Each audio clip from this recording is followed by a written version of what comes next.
Magandang araw po sa aking mga minamahal na kababayan, Luzon, Visayas at Mindanao. Sa ating mga kapatid na Muslim, Assalamu alaikum warahmatullahi wabarakatuh. Welcome to my vlog. Narito na naman po tayong muli para sumagot sa ating mga katanungan. Pero bago yan, sa mga hindi pa nag-subscribe, pwede po bang pakiclick muna ang ating subscribe button? Maraming salamat po.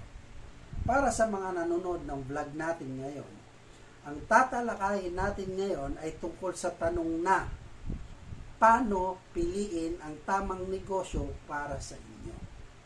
Magandang katanungan yan. Talakayin natin to. Ang tanong, ano nga ba ang alam mo? Ano nga ba ang pinag-aralan mo? Or ano at magkano ang budget mo na kapital? Yan po ang pinakamahalaga dyan, di ba? Kasi alam nyo, sa pagbubukas ng negosyo, kailangan may alam ka. Number 1 po yan. Kapag papasok ka ng isang negosyo, kailangan may alam ka sa papasukin mong negosyo. Kung may alam ka sa pagkain, adi mag-food business ka.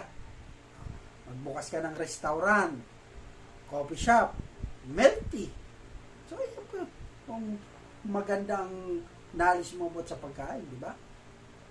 Dapat ang bubuksan mo ng negosyo, umaayon, number 1, dapat ang bubuksan mo ng negosyo ay umaayon sa budget na meron ka. Kung gusto mong restaurant, dapat may sapat kang budget para dito. Tandaan yan, ha? Hindi kasi pwede yung ang budget mo lang pala ay pang kapital para sa lugawan lang. Di ba? Dapat alam mo kung ito ay pang restaurant o pang lugawan lang. Kasi dapat ang business naayon sa hawak mong pera para sa kapital.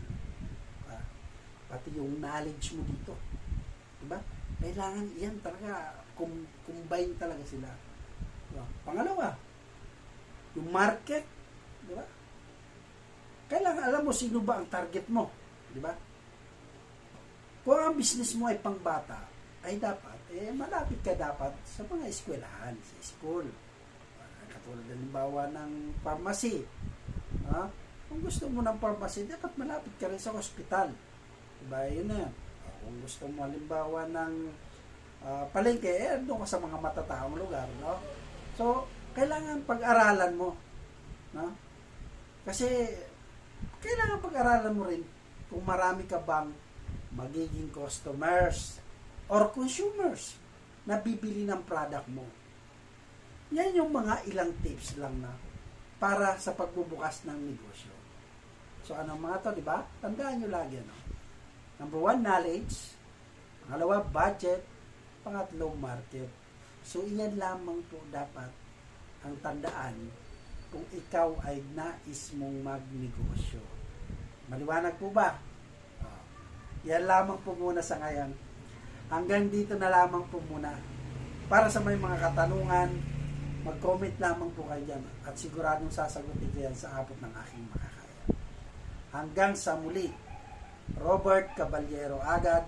Tandaan, pag may tanong, sagot agad. Maraming pong salamat. Kayo man,